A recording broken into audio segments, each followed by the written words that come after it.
Il était une fois.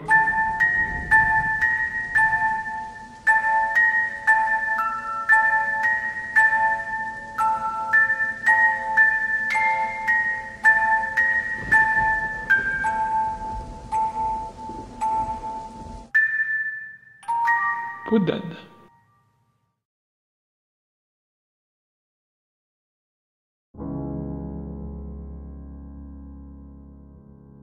Il était une fois un roi et une reine très aimés de leur peuple. La reine et sa petite fille étaient réputées pour être les plus belles beautés de tout le royaume. Alors que tous étaient heureux, un jour tragique vint où la reine tomba gravement malade. Mon roi, mon bien-aimé, le trépas m'appelle à lui. Je n'ai pu résister un jour de plus. Ma reine, je vous aime. Que vais-je devenir sans vous? Votre peuple vous aime. Vous êtes un bon roi. Permettez-moi une dernière volonté. Tout ce que vous voudrez, ma très chère épouse.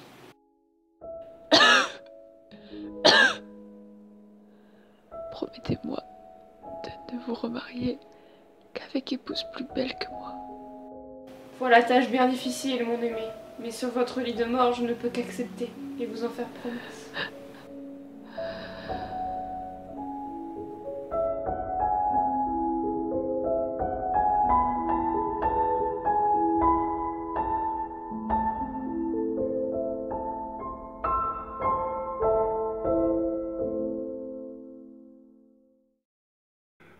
Ainsi, la reine mourra, et le roi, pour ne pas sombrer dans le chagrin, se mit à chercher prétendante plus belle que sa défunte bien-aimée.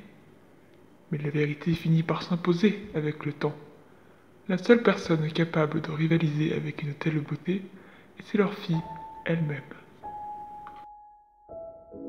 Ma fille, comme vous le savez, votre défunte mère m'a fait promettre de n'épouser qu'une jument plus belle qu'elle. Partout j'ai cherché, mais cette seule beauté ne se trouve que devant moi.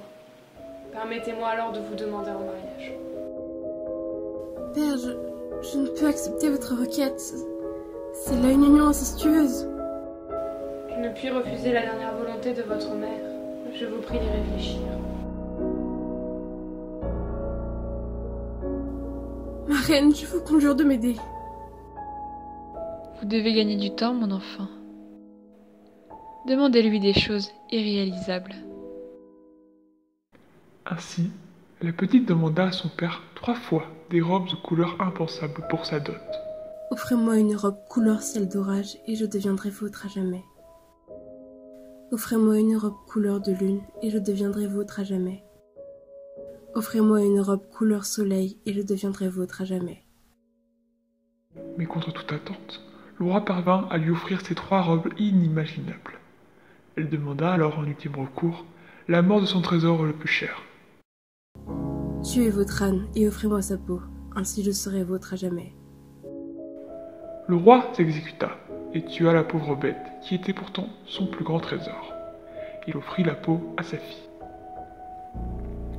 La jeune jument revêtit la peau de l'âne et devint alors méconnaissable.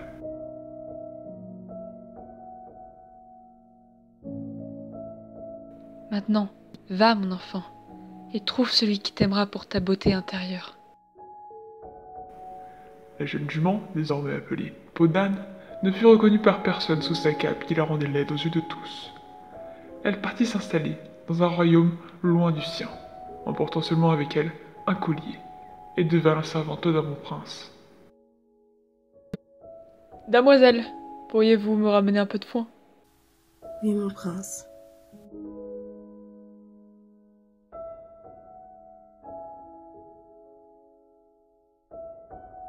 À qui appartient donc cela? C'est le destin qui me l'envoie.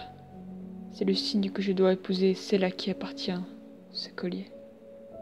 Le prince fit alors essayer le collier à toutes les demoiselles du pays, de la plus noble à la plus humble. Aucune ne réussit à le mettre, et vint finalement le tour de Podane.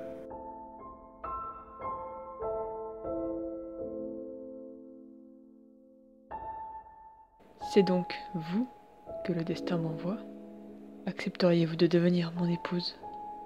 C'est alors que Podane enleva sa cape magique et révéla à tous son incroyable beauté. Oui, Et c'est ainsi qu'ils se marièrent et que la jeune jument et son prince furent heureux jusqu'à la fin des temps.